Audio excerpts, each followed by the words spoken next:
Bom dia, meus irmãos, graça e paz. Nossa leitura de hoje, Tiago, capítulo 4. A origem das contendas.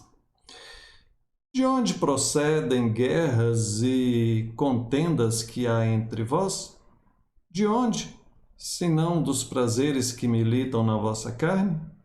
Cobiçais e nada tendes, matais e invejais e nada podeis obter, viveis a lutar e a fazer guerras.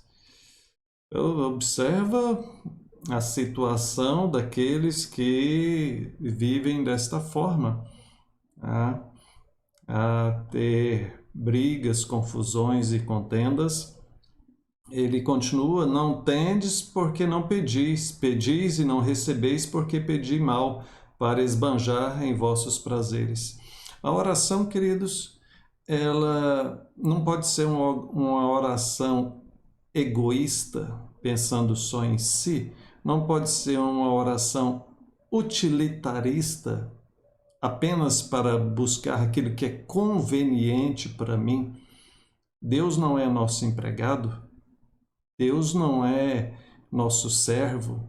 Deus não é como o gênio da lâmpada que você vai ali, dá uma esfregadinha, ele aparece, você faz um pedido e ele volta para lá depois.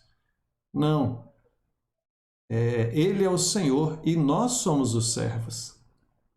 Nós precisamos obedecê-lo, servi-lo, sermos fiéis a ele.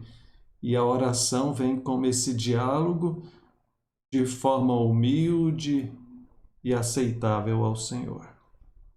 Muita gente inverte o papel. Parece que a pessoa é que manda e Deus é que obedece. E ai de Deus se não fizer do jeito que a pessoa pede, né? Muito cuidado com isso.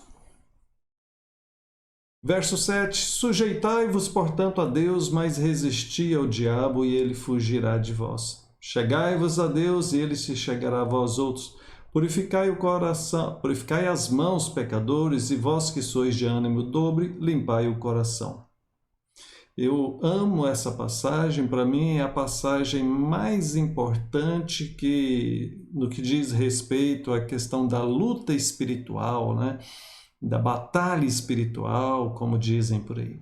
Existe uma luta espiritual, tem um inimigo, o diabo, com os demônios e toda a força do inferno, que luta contra nós, filhos de Deus, e aqui eu já preguei muito sobre isso, já dei estudo, sempre me reporta esse texto de maneira simplificada. Ele diz, sujeitai-vos a Deus, ou seja, seja obediente a Deus.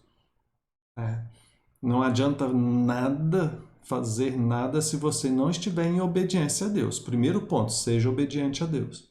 Segundo, resistir ao diabo. Ele ataca, a gente tem que resistir, ou seja, não aceitar as armadilhas, não aceitar o pecado, não aceitar aquilo que é contrário à vontade de Deus. Se você estiver presente na igreja, lendo a Bíblia e orando, mas também estiver praticando o pecado, não adianta. Então, as duas coisas têm que andar junto.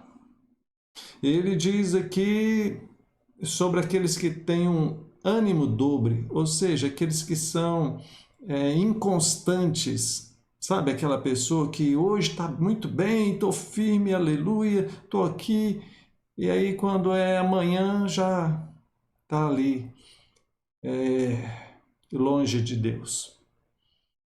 Essa é uma pessoa de ânimo dobre, não sabe o que quer, é inconstante. Ele diz, afligi-vos, lamentai, chorai, humilhai-vos na presença do Senhor. É uma atitude de alguém que realmente quer uma transformação de vida, que realmente quer agradar a Deus. Nós precisamos dessa intensidade. Quando eu leio isso aqui, eu vejo algo que é intenso. Afligi-vos, lamentai, chorai, humilhai. É algo verdadeiro, profundo, autêntico. Verso 11, irmãos, não falei mal uns dos outros.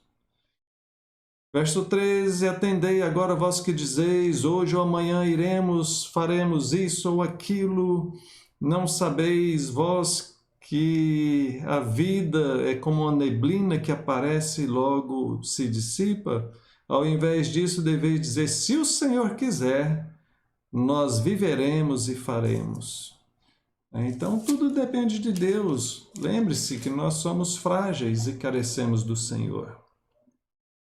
No capítulo 5, aí no início, ele fala a respeito dos ricos, né? Ricos, chorai, lamentando, porque lá no verso 4 diz que eles reteram, eles fraudaram o direito dos empregados, né? Do salário dos empregados. É aqueles que são ricos, mas são gananciosos, são desonestos, né? Dá calote nos outros, ou é injusto, é desonesto no negócio com os outros. É contra esses que Deus está falando. A partir do verso 12, ele fala sobre a questão do juramento, né? Acima de tudo, porém, meus irmãos, não jureis, nem pelo céu, nem pela terra, nem por qualquer outro voto, antes seja o vosso sim, sim, e o vosso não, não, para não cairdes em juízo. Ele está falando sobre essa seriedade que devemos ter. Veja, um estudo mais aprofundado disso, eu já fiz um estudo a respeito disso, a pedido. A Bíblia não vai proibir completamente que se faça um juramento. Na verdade, nós fazemos vários juramentos. Quando alguém vai casar, ele faz um juramento, ele promete ali, diante de todas as testemunhas e diante de Deus, né, amar e ser fiel ali. Quando ele vai ser batizado na igreja, ele faz juramentos, promessas. Quando vai assumir um cargo importante, às vezes, dependendo do lugar, tem que fazer juramento. No serviço militar, tem que fazer juramento. Então, a Bíblia não proíbe isso. O que os textos, esse e alguns outros, vão ensinar é que seja o nosso sim, sim, o nosso não, não. O problema é aquela pessoa que diz que vai fazer uma coisa e não faz. E aí é onde vem a hipocrisia de muitos. Tem pessoas crentes, né, que falam, não, fazer promessa, fazer juramento é antibíblico, não pode fazer juramento, eu não juro. E aí não cumpre a palavra em algumas situações. Então, veja, é sobre isso que Deus está falando, é muito sério. Temos que fazer a nossa palavra valer, sermos pessoas corretas na nossa palavra. E por fim, aqui falando sobre a questão da unção com óleo, né? Verso 13: está alguém entre vós sofrendo? Faça oração. Está alegre? Cante louvores. Está alguém entre vós doente? Chame os presbíteros da igreja e estes façam oração sobre ele, ungindo-o com óleo em nome do Senhor, e a oração da fé salvará o enfermo. Veja, nós não praticamos muito a unção com óleo nas nossas igrejas presbiterianas. Fazemos? Sim, fazemos, mas bem pouco e de maneira mais particular. Por quê? Porque o brasileiro é muito místico. E esse negócio virou uma certa... a palavra é farra, né? Assim, em algumas igrejas evangélicas. Tinha unção com óleo para enfermo, tinha unção com óleo para líder, tinha unção com óleo para consagrar instrumento, para consagrar o carro novo que o irmão comprou, para unção com óleo para a pessoa parar de fumar, unção com óleo. Uma vez alguém me pediu, pastor, só podia ungir aqui um cigarro aqui para o meu marido parar de fumar. Eu disse, poxa, Então, as pessoas não têm muito essa noção a respeito disso. E presta atenção, um bom estudo aqui nesse texto vai mostrar que não é o óleo que vai trazer algum efeito. O que vai trazer é a oração. Diz aqui o verso 15 que a oração da fé salvará o enfermo.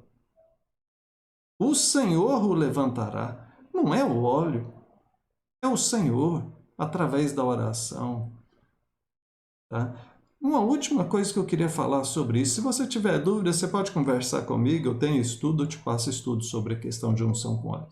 Mas uma outra coisa que eu queria falar é o seguinte, aqui diz o verso 13, está alguém entre vós sofrendo? Faça oração, está alegre, cante louvores. Aqui o 14, está alguém doente? Chame os presbíteros da igreja. A iniciativa deve ser de quem está doente ou dos seus familiares para chamar. Por que eu estou dizendo isso? Porque muitas vezes tem pessoas que estão doentes na igreja e a gente não fica sabendo e a pessoa não chama, fica querendo que a gente adivinha. Então, o texto mostra que deve partir da própria pessoa ou dos seus ali, chamar para que se faça oração. Né? Vai na igreja, vai no culto, pede oração. Nós temos reunião de oração toda terça-feira. Poucas pessoas participam da reunião de oração. Né? Então, busque e nós estaremos orando por vocês. Amém. Vamos parar por aqui, vamos orar. Senhor, obrigado por tua palavra, graças te damos. Dai-nos sempre a tua bênção, livra-nos de todo mal. Em nome de Jesus, amém. Um abraço e Deus te abençoe.